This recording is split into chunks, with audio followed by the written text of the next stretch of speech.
Question बताना। हाँ, homeostasis term was proposed by, ये तुझे पता नहीं होगा मैं बता देती हूँ, वॉल्टर कैनन, लिख ले वहाँ पर पे, proposed by Walter Cannon, proposed by Walter cannon.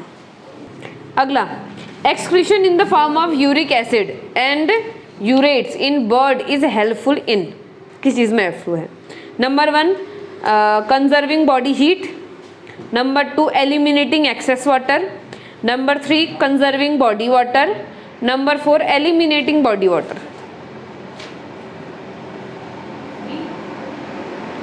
Eliminating excess water. Birds ने क्यों यूरिक एसिड बनाया होगा as a waste product? Body heat को कम करने के लिए। यूरिक एसिड का हीट से क्या लेना देना? यूरिक एसिड क्यों बनाया? वो यूरिक एसिड क्यों बनाया होगा? क्योंकि वहाँ पानी बहुत कम मिलता है। हाँ, तो किस चीज़ के लिए बनाया है?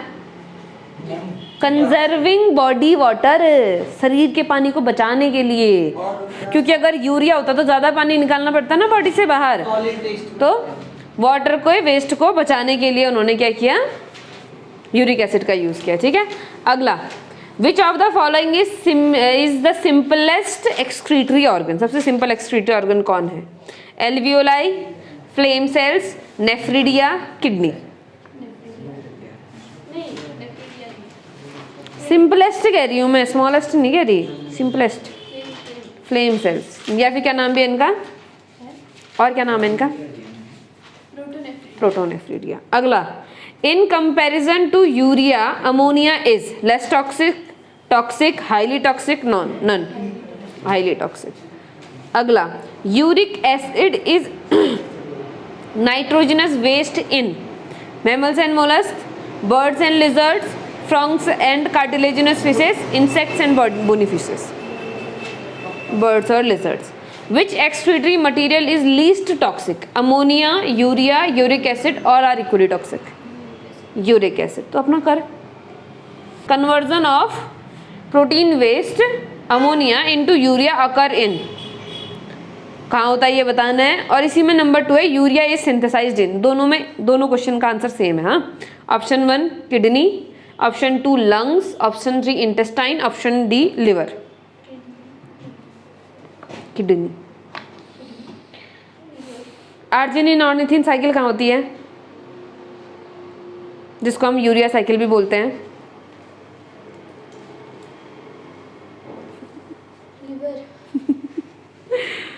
यूरिया बनता है लिवर में, अमोनिया से यूरिया कहाँ बनता है? लिवर में। और फिर यूरिया यूरिन में बदलता है। यूरिन में बदलना मतलब यूरिया को वाटर के साथ डिसॉल्व करना, उसको हम क्या बोलेंगे? यूरिन में बदलना। ये कहाँ होता है? किडनी में। हम यूरिन में कहाँ बदलता है नहीं बोल रहे हैं, या यूरिन कहाँ बनता है नहीं बोल रहे हैं, हम बोल रहे हैं यूरिया कहाँ बनता है। कहाँ बनता है? लिवर में। साइकिल का नाम क्या है? यूरिया साइकिल या फिर arginine ornithine cycle. Arginine ornithine वाला मैं तुमको वहाँ भी पढ़ाया था बायोमोलिक्यूल में, अमीनो एसिड बताए थे ना, कि कुछ जो एसेंशियल अमीनो एसिड है उनके अलावा, एसेंशियल और नॉन एसेंशियल के अलावा भी बहुत सारे होते हैं करके, उनमें से एक में एग्जाम्पल आया था इसका, आर्जिनिन का। तो याद कौन रखेगा? याद तो है। अगला, animals accumulate water like, sorry water नहीं, waste like urea, uric acid, carbon dioxide, water, ions like sodium, potassium, chlorine, phosphate, sulfate, etc. Metabolic activities, excess ingestion, either one or two, excretion. किस process के through ये सब कुछ accumulate होता है या जमा होता है बॉडी के अंदर? पहन दे, कोई बात नहीं, ठीक हो जाएगी। Animals accumulate waste like, option है metabolic activities, excess ingestion, either one or two, या फिर excretion. Either one or to.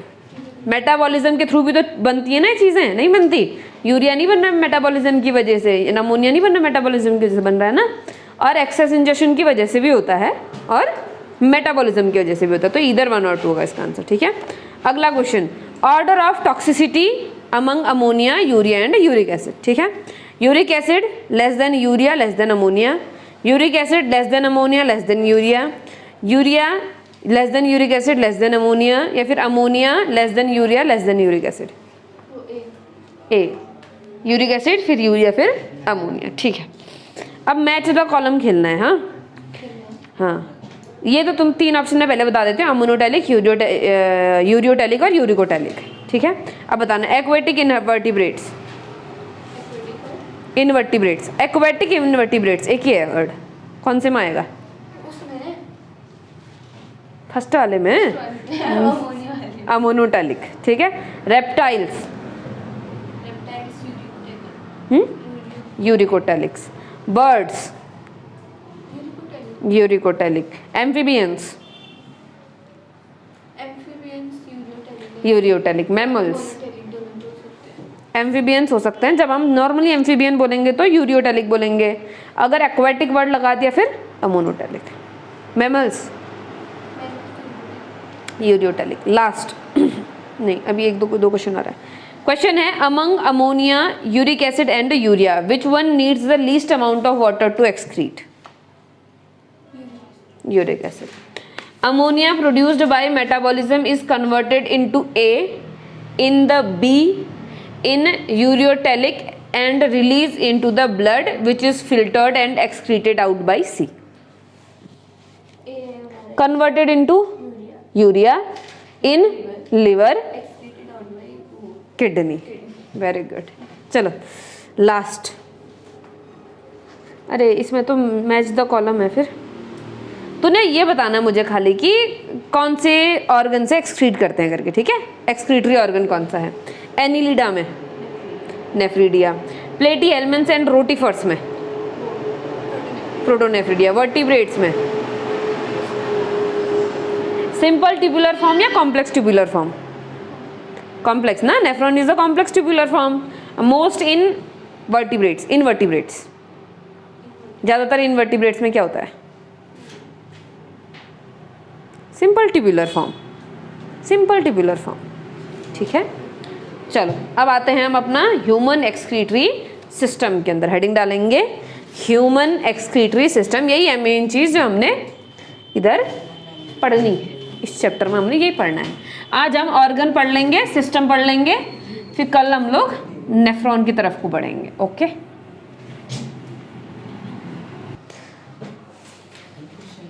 चलो क्या है हमारा ह्यूमन एक्सक्रीटरी सिस्टम। अब ह्यूमन एक्सक्रीटरी सिस्टम में क्या क्या चीज़ें होती हैं देखना। सबसे पहले तो होती हैं 2 किडनी, ऐसे किडनी कैसी शेप की होती हैं? बीन शेप की होती हैं, एक राइट में और दूसरी लेफ्ट में। मुझे बताओ राइट वाली किडनी ज़्यादा बड़ी होती है कि लेफ्ट वाली किडनी ज़्यादा बड़ी होती है? दिख ही रहा है, लेफ्ट वाली थोड़ी सी क्या है, हल्की सी, ज़्यादा नहीं। हाँ, बहुत ही कम। यहाँ पर तो फिर भी बहुत बड़ा डिफरेंस दिखाई दे रहा है, इतनी ज़्यादा नहीं, थोड़ी सी लेफ्ट वाली हल्की सी लार्जर इन साइज होती है। जनरली हम इसको एनकाउंटर नहीं करते हैं, मतलब जनरली हम इसका ज़्यादा वैल्यू नहीं देते हैं, एक ही साइज का मानते हैं। शेप कैसा होता है किडनी का? है बीन शेप्ड होता है। अच्छा, दोनों राइट और लेफ्ट किडनी बराबर लोकेशन पर होती हैं कि ऊपर नीचे होती हैं? ऊपर नीचे होती है। कहाँ होती है ऊपर नीचे? कौन सी ऊपर होती है, कौन सी नीचे होती है? राइट वाली नीचे। क्यों? पता नहीं। अरे ऐसे कैसे नहीं पता? बॉडी है, बॉडी में कुछ भी चीज़ बिना मतलब थोड़ी ना होता है। होता है क्या बॉडी में कुछ भी चीज़ बिना मतलब? नहीं ना। राइट साइड में क्या होता है?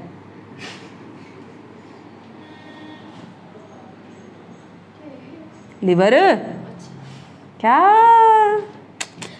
तो यहाँ पर क्या है, बीच में एक लीवर आता है राइट साइड में, तो ऊपर में लंग यहाँ वाला छोटा हो जाता है थोड़ा, क्योंकि ऊपर को जाना ही, और राइट वाला लंग थोड़ा सा ऊपर को हो जाता है क्योंकि जगह बनानी है। यहाँ से किडनी थोड़ी सी नीचे को, ताकि बीच में फिट कर सके इसको। ठीक है, लीवर की वजह से थोड़ा नीचे आ गया ताकि लीवर के लिए जगह बना सके। समझे लू? नहीं समझे लू? चलो, अब यहाँ पर से होते हैं 2 ट्यूब्स, बनाते भी रहो साथ ही, नहीं तो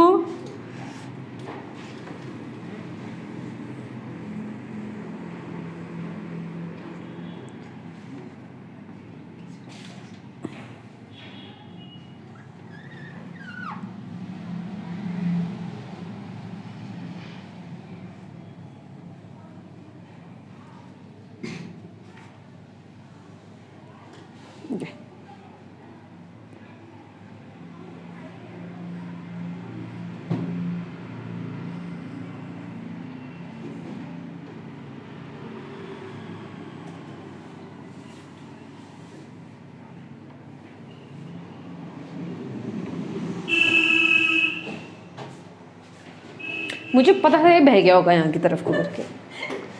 आई so knew it, how can I just draw it straight.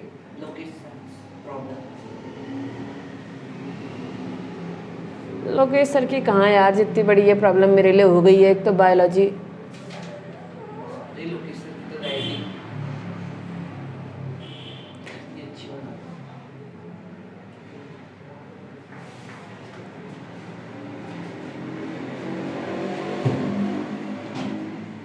Lokesh sir की राइटिंग हमेशा से इतनी अच्छी थी बेटा।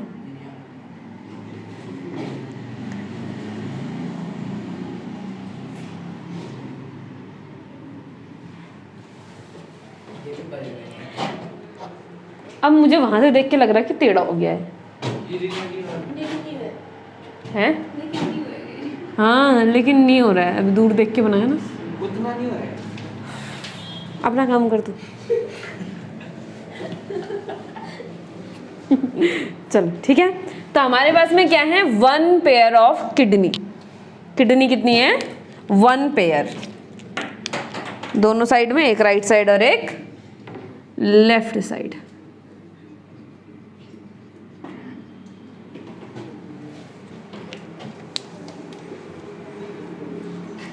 तू पढ़ने में ज्यादा ध्यान लगा। हाँ अभी क्वेश्चन देखती हूँ कितने कर सकता है तो 1 घंटे में। रुक जा, एक लड़का था कहते रहा था, कुछ नहीं कह रहा था, ना कहीं नहीं रहा था कुछ। ये जो ट्यूब है जो किडनी से यूरिन को लेकर के जाती है, ये नीचे पाउच में, इसको हम क्या बोलते हैं, यूरेटर। ठीक, ये जो नीचे पाउच है, इस पाउच का नाम है यूरिनरी ब्लैडर।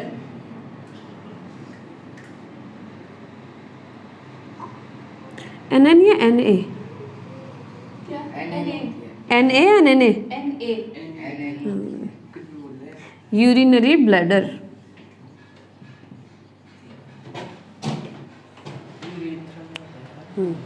Urinary bladder. और ये जो एक्सटर्नल ओपनिंग होती है, इसको हम क्या बोलते हैं, यूरेथ्रा।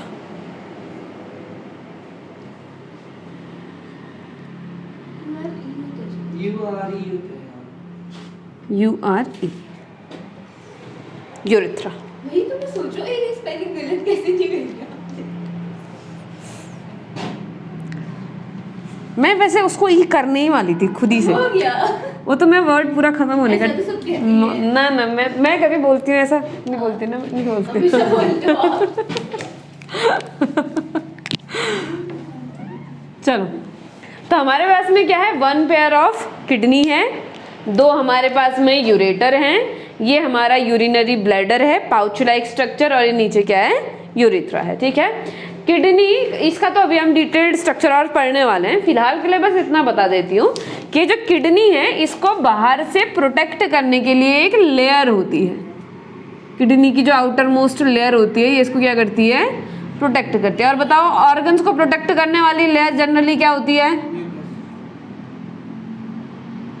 बता प्रियंशा, कौन सा टिश्यू है जो ऑर्गन्स को प्रोटेक्ट करता है? कौन सा टिश्यू है जो ऑर्गन्स को प्रोटेक्ट करता है? Dense irregular connective tissue. इस जो लेयर है, इस लेयर को हम बोलते हैं कैप्सूल। क्या बोलते हैं, कैप्सूल। और कैप्सूल क्या करता है, दोनों किडनी के ऊपर है और दोनों किडनी को क्या करता है, प्रोटेक्ट करके रखता है। यहाँ पर जो टिश्यू होगा वो होगा डेंस इररेगुलर कनेक्टिव टिश्यू, और उसमें भी मोर स्पेसिफिकली हम बोलेंगे वाइट फाइब्रस कनेक्टिव टिश्यू। क्या बोलेंगे, वाइट फाइब्रस कनेक्टिव टिश्यू। ठीक है, दोनों किडनी के ऊपर होगी ये लेयर, जो हमारी किडनी है उसको क्या करेगी, एक्सटर्नल मीडियम से प्रोटेक्ट करके रखेगी। यही सेम लेयर होती है हमारे यूरिनरी ब्लैडर के भी पार। यूरिनरी ब्लैडर को भी कवर करके कौन रखता है, हमारा वाइड फाइब्रस कनेक्टिव टिश्यू।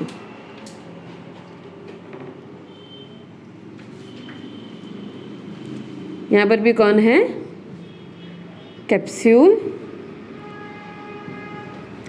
ये किसका बना है, वाइट फाइब्रस कनेक्टिव टिश्यू की एक लेयर है जो यूरिनरी ब्लैडर को क्या कर रही है, प्रोटेक्ट कर रही है। ठीक है, अब देखो यूरिनरी ब्लैडर के बारे में बात सुन लेते हैं कि ये जो यूरिनरी ब्लैडर होता है ना, ये होता है मस्कुलर स्ट्रक्चर। जो एक्सटर्नल मीडियम है, सोचो अगर यूरिनरी ब्लैडर स्ट्रेचेबल ना हो तो क्या होगा, यूरिनरी ब्लैडर में यूरिन भरेगा और जैसे ही फुल होगा वैसे ही हमें क्या करना पड़ेगा, उसको बॉडी से एक्रीट आउट करना पड़ेगा। लेकिन तुमने ध्यान दिया, ऐसे नहीं होता कि वो यूरिन आई और फटाफट जाना पड़ेगा, ऐसा तो नहीं होता। कुछ समय तक हम उसको होल्ड कर सकते हैं। अब ऐसा तो नहीं जब हम होल्ड कर रहे हैं तब किडनी ने फिल्टर करना बंद कर दिया, किडनी तो हमेशा फिल्टर कर रही है। और अगर किडनी फिल्टर करे तो यूरेटर से होते वो यूरिनरी ब्लैडर में भी आएगा ना। अब अगर ये स्ट्रेचेबल नहीं हुई तो यूरिनरी ब्लैडर तो फट जाएगा। तो इसलिए इसको क्या होना चाहिए, स्ट्रेचेबल होना चाहिए। स्ट्रेचेबल होने के लिए इसमें दो चीज़ें हैं, एक तो है मसल्स, एक लेयर काहे की होती है, मसल्स की, मिडिल लेयर काहे की होती है, मसल्स की। और सबसे अंदर साइड हमेशा हर ऑर्गन के क्या होता है, इपिथीलियम। और यहाँ पर जो इपिथीलियम होता है वो होता है ट्रांजिशनल इपिथीलियम। कौन सा इपिथीलियम, ट्रांजिशनल इपिथीलियम, जो क्या करता है, ऑर्गन्स को स्ट्रेचेबिलिटी देता है। क्या बोलेंगे इसको, ट्रांजिशनल इपिथीलियम। ट्रांजिशनल इपिथीलियम की वजह से क्या है, ये स्ट्रेचेबल है और इसके पास मसल्स प्रेजेंट हैं। तो जब भी हमें यूरिन एक्सक्रीट आउट करना होगा तो हम क्या करेंगे, इन मसल्स को कॉन्ट्रैक्ट करेंगे ताकि यूरिनरी ब्लैडर से सारा का सारा यूरिन क्या हो जाए, स्क्वीज होकर के बाहर चला जाए। तो यहाँ पर भाई मसल्स होती हैं, जो इससे बीच वाली लेयर है, बाहर का ये जो कैप्सूलेटेड पार्ट है इसके, और इपिथीलियम का जो बीच वाली लेयर है ये काय से बनी है, मसल्स से बनी है। ठीक है, वैसे ये क्वेश्चन आई थिंक तुमसे पूछेगा तो नहीं, लेकिन फिर भी अगर लिखना है तो लिख सकते हो। जो ये मसल्स यहाँ पर प्रेजेंट होती हैं उनको हम बोलते हैं डेट्रोसर मसल्स। अरे डेट्रोसर मसल्स क्या करती हैं, ये जो यूरिनरी ब्लैडर होता है इसको स्क्वीज करती हैं जब हमने क्या करना हो, यूरिन को बाहर निकालना हो। ठीक है, तो ये क्या होगा, जब भी ये यूरिन पाउच भर जाएगा तो इसका सिग्नल जाएगा ब्रेन को। किसको जाएगा, ब्रेन को। अब ब्रेन को इसका सिग्नल जाता है सेंसरी न्यूरॉन से। कौन सा neuron, sensory neuron. Sensory neuron इसका सिग्नल लेके जाएगा हमारे किसके पास में, ब्रेन भैया के पास में। ब्रेन को पता चल जाएगा कि ये यूरिनरी ब्लैडर फुल हो रहा है। तो जैसे ही ये पता चलेगा इसको कि यूरिनरी ब्लैडर फुल हो रहा है तो ये इम्पल्स जनरेट करेगा कॉन्ट्रैक्शन के लिए। अब जैसे ये कॉन्ट्रैक्शन के लिए इम्पल्स जनरेट करेगा वैसे ही हमको क्या होने लग जाएगा, फील होने लग जाएगा कि अब हमें यूरिन बाहर निकाल देनी चाहिए। अब ऐसा तो नहीं कि ये सोचे कि बाहर निकाल दो और बाहर निकल ही जाएगा, कंट्रोल भी तो करना है ना उसको। कंट्रोल करने के लिए हमारे पास में है यहाँ पर दो स्फिनिक्टर्स।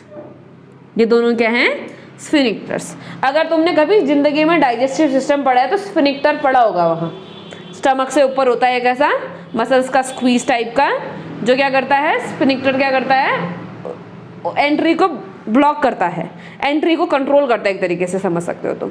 मसल्स का एक घेरा है जो एंट्री को कंट्रोल कर रहा है। ठीक है, वैसे नॉर्मली ऐसा रहेगा, लेकिन अगर इसमें ओपन हुआ तो होना हुआ तो खुल जाएगा, फिर स्क्वीज हो जाएगा, फिर खुल जाएगा। इसको हम क्या बोलते हैं, स्फिनिक्टर, मस्कुलर स्फिनिक्टर होते हैं।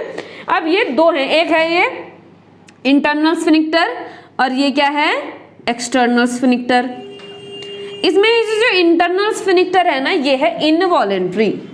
कैसा है, इनवॉलेंट्री, यानी कि यहाँ से सिग्नल गया, फुल हो रहा है, ब्रेन से वापस रिस्पॉन्स आएगा। रिस्पॉन्स कौन सी मसल से आता है, कौन सी नर्व से आता है, हमेशा मोटर नर्व से आता है। याद रखना, लेकर के जाने वाला हमेशा सेंसरी नर्व होगा और वापस सिग्नल लेके आने वाला, काम करवाने वाला मोटर नर्व होगा। ठीक है, तो मोटर नर्व से सिग्नल आया तो हमारा सेंसरी ये जो इंटरनल स्फिनिक्टर है ये क्या हो जाएगा, ओपन हो जाएगा। लेकिन ये जो एक्सटर्नल स्फिनिक्टर है ये है वॉलेंट्री। वॉलेंट्री मतलब जब तक हम इसको ओपन नहीं करना चाहेंगे तब तक ये ओपन नहीं होगा। ये क्या है हमारा, वॉलेंट्री। इसीलिए हम कंट्रोल कर पाते हैं, कुछ समय तक टेम्पररी बॉडी के अंदर यूरिन को स्टोर कर पाते हैं, क्योंकि ये जो एक्सटर्नल स्फिनिक्टर है ये हमारे हिसाब से चलता है। अब हमारे हिसाब से चलता है इसका मतलब ये नहीं कि हमेशा हमारे हिसाब से चलेगा। जैसे जब ये स्टार्टिंग में हमको यूरिनेशन फील होता है तो तब ये यूरिन पाउच 250 ml भरा होता है, 250 to 350 ml तक भरा होता है स्टार्टिंग में। ठीक है, लेकिन अगर हम ना तब ना जाए तो चल जाएगा। फिर उसके बाद में जब हमको थोड़ा सा ऐसा ज़्यादा इच्छा होती है वॉशरूम जाने की तो तब तक ये लगभग 450 to 500 ml भर गया होता है, आधा लीटर भर गया होता है।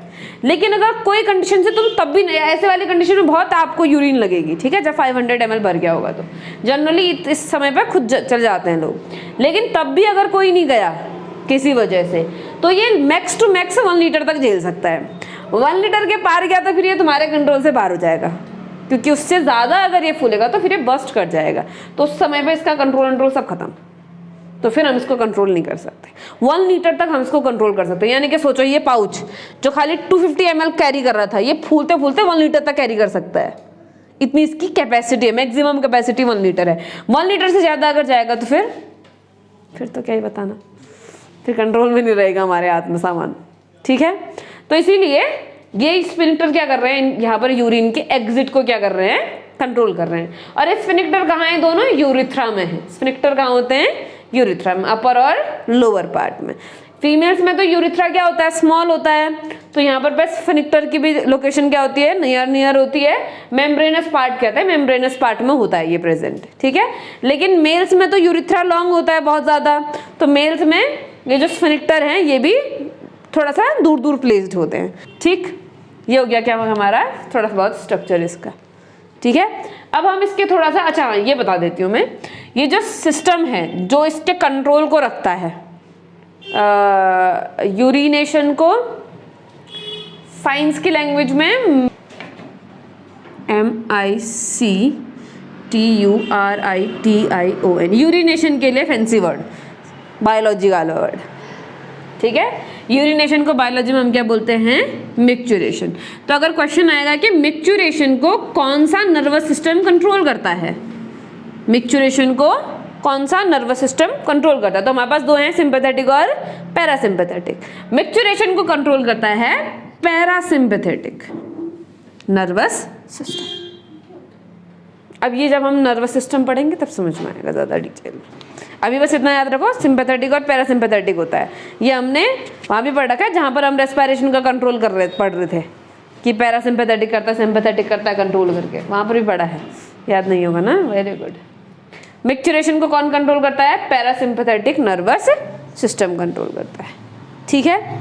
इस वर्ड को एक याद रखना, ये जो सेंसरी और मोटर चल रहा है ये पैरासिम्पैथेटिक वाला टाइप पर चल रहा है, जो किसको कंट्रोल करेगा, यूरिनेशन यानी कि मिक्चुरेशन को कंट्रोल करेगा। ये पूरा बना दिया है, ये सब लिख दिया है, इसको लिख लो फिर, यूरिनेशन डैश करके लिख लो, micturition controlled by parasympathetic nervous system, controlled by parasympathetic nervous system. अब किडनी का थोड़ा सा ब्रॉडर वर्जन देखते हैं। किडनी का स्ट्रक्चर थोड़ा डिटेल में हमें पढ़ना ही पड़ता है, क्योंकि किडनी ही है वो मेन ऑर्गन जहाँ पर हमारा क्या हो रहा है, मेन काम हो रहा है। काम किस चीज़ का, फिल्टरेशन का। फिल्टरेशन किस चीज़ का, एक्सेस मटेरियल या फिर नाइट्रोजनस बेस। और वो नाइट्रोजनस बेस कौन है, वो नाइट्रोजनस वेस्ट है हमारी बॉडी में, यूरिया, ठीक है। अब ये जो किडनी है इसी को हम थोड़ा सा ऐसा बड़ा जूम करके देखेंगे इसको। ओह माय गॉड,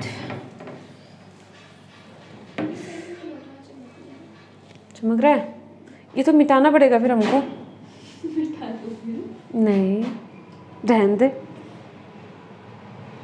बाद में काम आएगा ना इसका, मुझे चाहिए अभी और ये और एक्सप्लेन करना है। इस साइड बैठ जा, वहाँ पे बैठ जा, जहाँ पर नहीं दिखेगा बताना मुझे।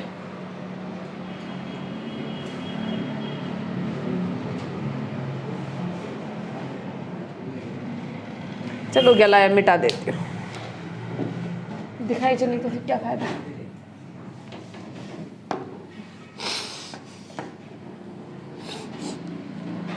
कोई बात नहीं, मुझे तो आर्ट की याद आई है, जब हमने आर्ट मिटाया।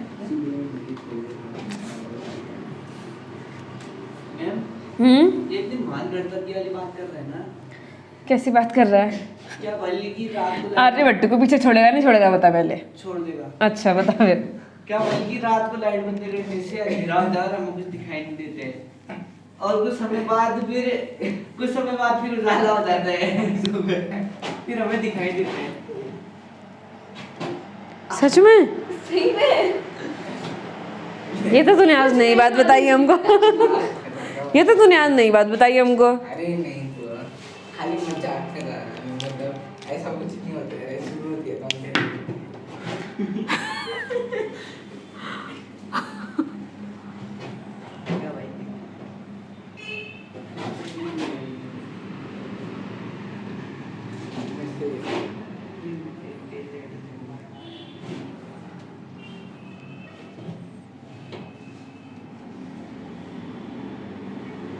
चलो ये है हमारी किडनी।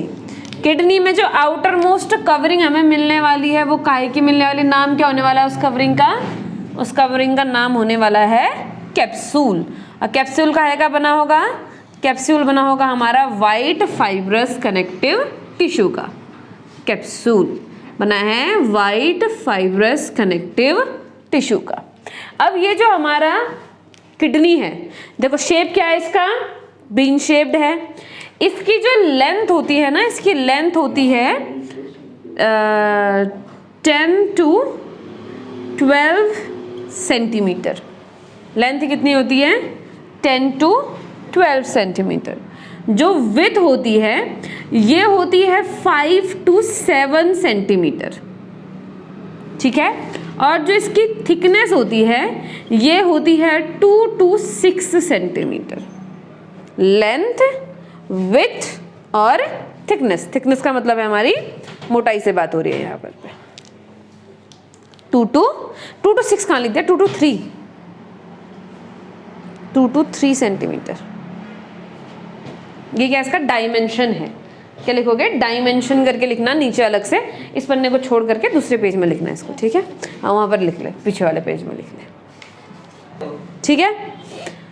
अब ये जो हमारी किडनी है ना, किडनी का देखो ये वाला पार्ट क्या है? कॉन्वेक्स दिख रहा है। ये वाला पार्ट क्या है? कॉन्वेक्स।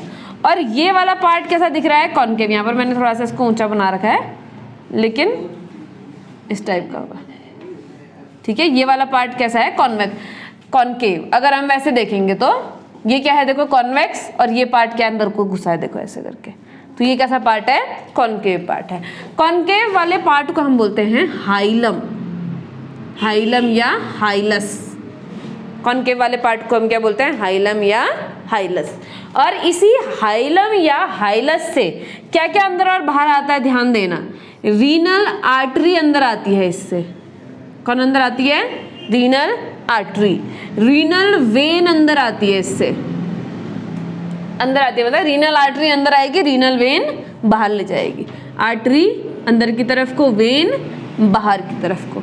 जितने भी न्यूरॉन्स हैं, नर्व्स हैं, वो यहीं से एंटर करेंगे, यहीं से एग्जिट लेंगे। और जो हमारा यूरेटर है वो भी यहीं पर ही क्या होगा? ज्वाइंट होगा।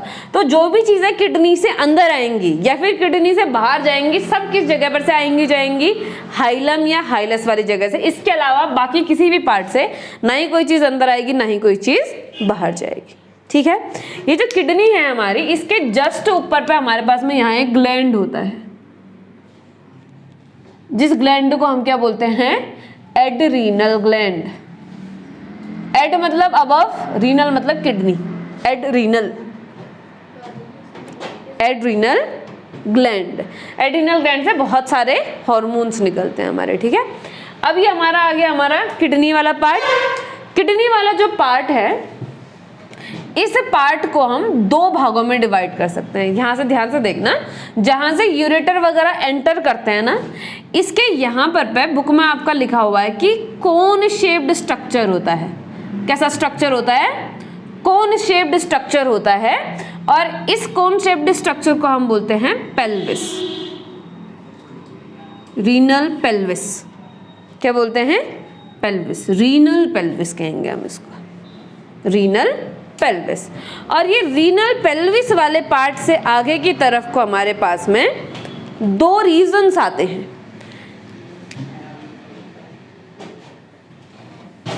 ये देखो, रीनल पेल्विस वाले पार्ट से आगे को हमारे पास में दो रीजन है। एक हमारा है आउटर रीजन, आउटर रीजन ये वाला पार्ट, और दूसरा है इनर रीजन ये वाला पार्ट। ध्यान देना, जब भी हम किसी ऑर्गन को पढ़ेंगे तो आउटर पार्ट को हम हमेशा कहेंगे कॉर्टेक्स। आउटर पार्ट को हमेशा क्या बोला जाएगा? कॉर्टेक्स। हम अभी ग्लैंड्स वगैरह भी पढ़ेंगे ना तो वहां भी आएगा ये वर्ड, याद रखना, ठीक है। कॉर्टेक्स क्या है? Renal cortex, renal cortex. और जो इनर वाला पार्ट है, इनर वाले पार्ट को हम बोलते हैं मेड्यूला। आउटर पार्ट को कॉर्टेक्स, इनर पार्ट को मेड्यूला। अभी पढ़ लोगे 11th का सारा? 11th पढ़ लेते हैं, बोर हो गए। चल चल क्वेश्चन करो, मैथ्स करने में बोर हो रहे हैं। मेरे यहाँ पे दर्द हो रही है, टाइम हैं? यहाँ पे दर्द हो रही है, इसके यहाँ पे पेट दर्द हो गया। चलो ये क्या है? कॉर्टेक्स। और ये पार्ट क्या है? मेड्यूला है। ये जो मेड्यूला वाला पार्ट है ना, मेड्यूला वाले पार्ट में ऐसे कुछ पिरामिड्स टाइप के स्ट्रक्चर बनते हैं।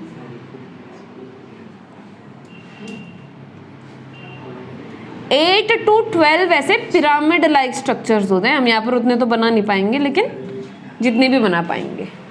इन पिरामिड्स को देखो कहाँ प्रेजेंट है? मेड्यूला में। तो इनको हम क्या बोलते हैं? मेड्यूलरी पिरामिड बोलते हैं। क्या बोलते हैं इनका नाम? Medullary pyramids. Medullary pyramids.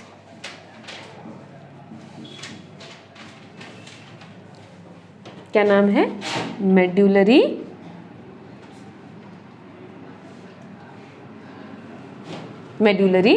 Pyramids नाम है इनका, ठीक है। इन मेड्यूलरी पिरामिड्स को हम दूसरा क्या नाम भी बोल सकते हैं?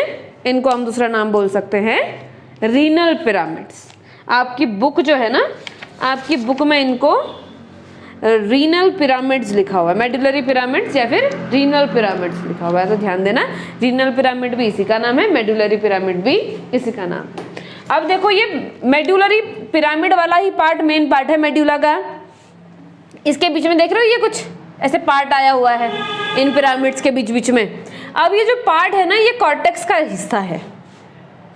अब कॉर्टेक्स का हिस्सा है लेकिन है कहां पर मेड्यूला वाले रीजन में, तो इसीलिए इसको हम बोलेंगे extension of cortex into medulla. क्या बोलते हैं? Extensions of cortex into medulla. और इनको हम बोलते हैं मेड्यूलरी रेज। क्या बोलते हैं? Medullary rays. कहां पर से बनाया जाए? तो यहीं पे बना देते हैं।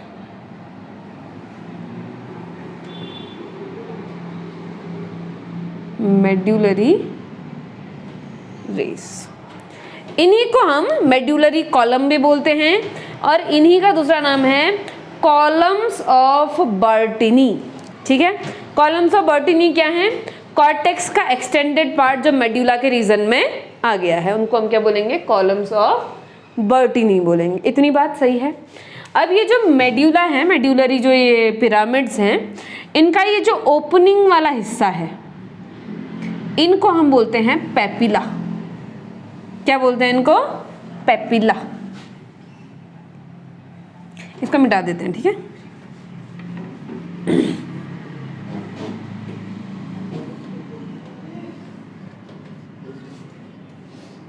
रीनल पेपिला, हर चीज में रीनल लगाया जाएगा क्योंकि रीनल शब्द किसके लिए डिनोट किया जाता है?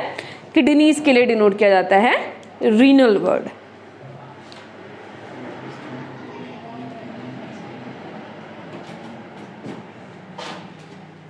अब देखो, जो हमारे पास में किडनी की सबसे basic structural and functional unit है वो कौन है? नेफ्रॉन।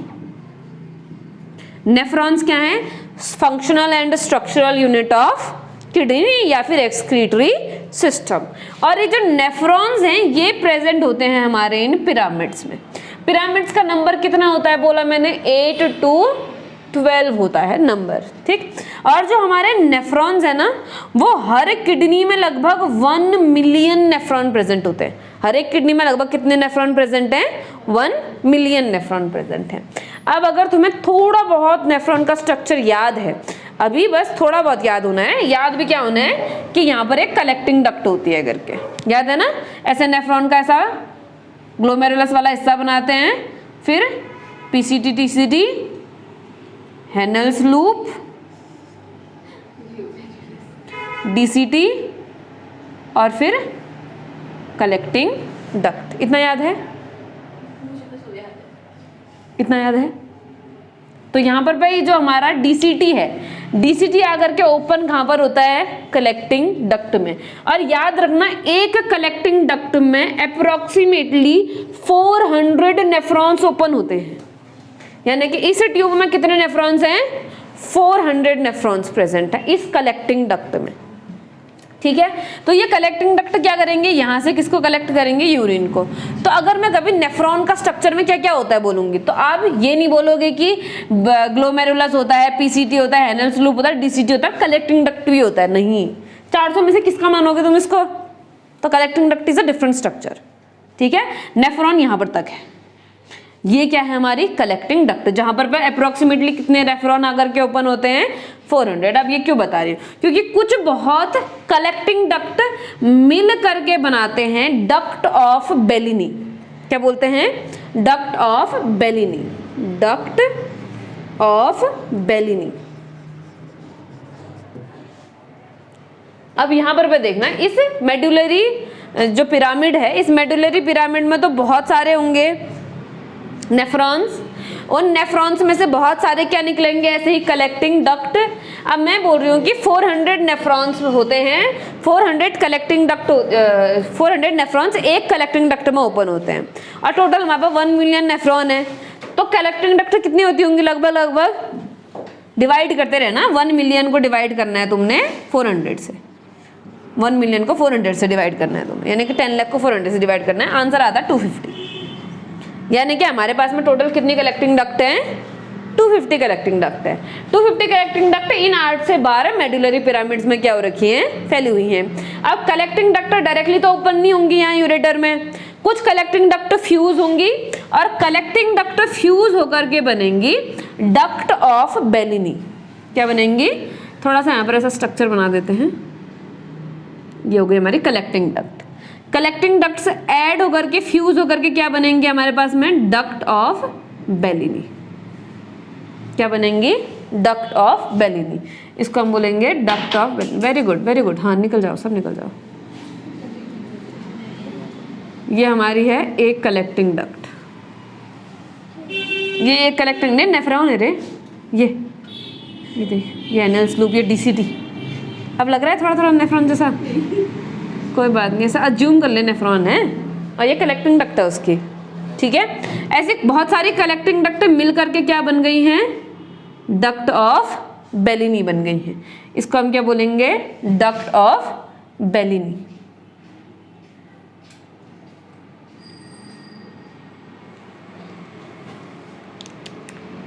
भैया का नाम क्या है? कहाँ पर लिखे हैं अब हम इसको बताइए, चीटिंग करते हैं ये, यहाँ पर लिख देते हैं। चलो, डक्ट ऑफ बेलिनी। बेलिनी और उसको बर्टीनी में कंफ्यूज नहीं होना। कॉलम ऑफ बर्टीनी है मेडुलरी पिरामिड्स के बीच में, डक्ट ऑफ बेलिनी है इसके अंदर। कलेक्टिंग डक्ट फ्यूज होकर के क्या बना रही हैं? डक्ट ऑफ बेलिनी बना रहे हैं। नीचे कहीं लिख लेना स्टेटमेंट को। अब ये जब बहुत सारी, ऐसे तो बहुत सारी डक्ट ऑफ बेलिनी होती होंगी एक मेडुलरी पिरामिड के अंदर में। ये सारी डक्ट ऑफ बेलिनी ओपन होती हैं थ्रू पेपिला। पेपिला इस डक्ट का पार्ट नहीं है, पेपिला इस पिरामिड का पार्ट है। पिरामिड की जो लास्ट ओपनिंग है उसको हम क्या बोलेंगे? पेपिला बोलेंगे, पिरामिड की लास्ट ओपनिंग को। इस लास्ट ओपनिंग पे क्या होंगे? ऐसे ढेर सारे क्या ओपन होंगे? डक्ट ऑफ बेलिनी ओपन होंगे, और यहां से फिर एक कॉमन डक्ट जाएगा। इस डक्ट को हम बोलेंगे माइनर कैलिक्स। क्या बोलेंगे इसका नाम? Minor calyx. इसको दूसरे कलर से दिखा दो। चलो, एक ऐसा यहां से आया होगा, फिर इससे भी आएगा, अगले वाले से भी आएगा, सेम टू सेम यहां से भी निकलेगा। ठीक है, इनको हम क्या बोलेंगे? Minor calyx.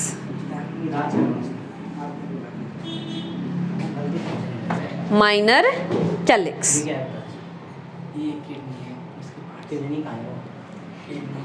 इसको थोड़ा बड़ा बनाना चाहिए था ना हमने, कॉर्टेक्स वाला पार्ट ज्यादा बना दिया, जबकि उसका काम भी नहीं है। कोई बात नहीं, चलेगा। इतना समझ में आया? जितनी भी हमारी डक्ट ऑफ बेलिनी है वो एक साथ फ्यूज होंगी और क्या बनेगी? Minor calyx. एक पिरामिड तो एक माइनर कैलिक्स। तो 8 to 12 पिरामिड, तो 8 to 12 minor calyx. Same number होगा, जितना नंबर पिरामिड का उतना ही नंबर किसका होगा, माइनर कैलिक्स का होगा। अब ये माइनर कैलिक्स भी आपस में फ्यूज करेंगी और लगभग 2 से 3 माइनर कैलिक्स एक साथ फ्यूज करती हैं। ये 2-3 माइनर कैलिक्स है ना, ये 3 माइनर कैलिक्स एक दूसरे के साथ फ्यूज हो गई।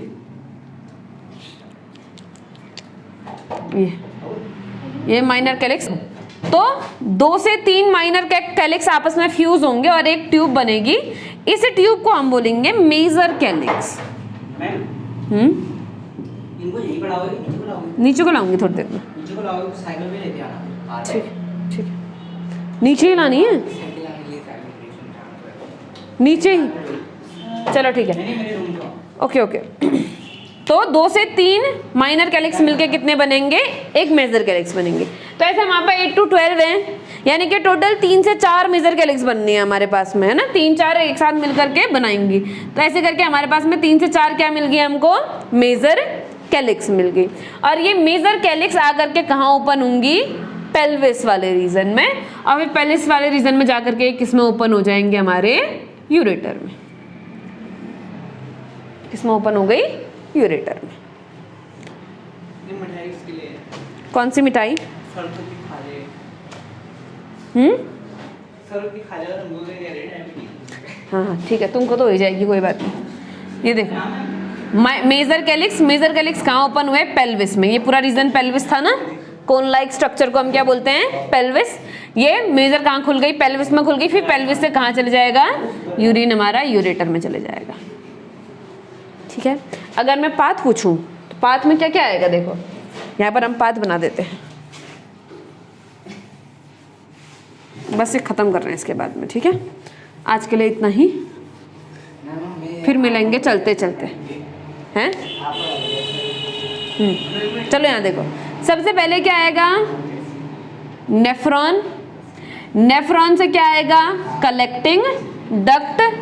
कलेक्टिंग डक्ट से क्या आएगा, duct of Bellini. Duct of Bellini से क्या आएगा, माइनर कैलिक्स। माइनर कैलिक्स से क्या आएगा, मेजर कैलिक्स। मेजर कैलिक्स से क्या आएगा, renal pelvis. Renal pelvis. Renal pelvis से हम कहाँ चल जाएंगे, यूरेटर में। अब बताओ यूरेटर से कहाँ जाता है यूरिन, यूरिनरी ब्लैडर में। यूरिनरी ब्लैडर से यूरिथ्रा में, और यूरिथ्रा से एक्सक्रीटेड आउट। ये पाथ है, इसको सीधा सीधा लिखना है, ऐसा गोल मत कर देना मित्र। पाथ ऑफ यूरिन है, सीधा ऐसे नीचे को लिख ले, या सीधा ही लिख पूरा। तूने भी मेरा टेढ़ा लिखा है ना, तो नीचे को ले जा पूरा। माइनर कैलिक्स और मेजर कैलिक्स को कलेक्टिवली हम रीनल कैलिक्स कहते हैं। ठीक है, इन दोनों को हम बोलते हैं रीनल कैलिक्स। आपकी बुक में खाली रीनल कैलिक्स लिखा है, इसलिए कंफ्यूज नहीं होना, लेकिन पूछ लेता है माइनर मेजर लिखा, भले ही रीनल क्यों ना हो। प्लूरल में इसको कैलाइसिस कहेंगे, आपकी बुक में ये भी लिखा हुआ है।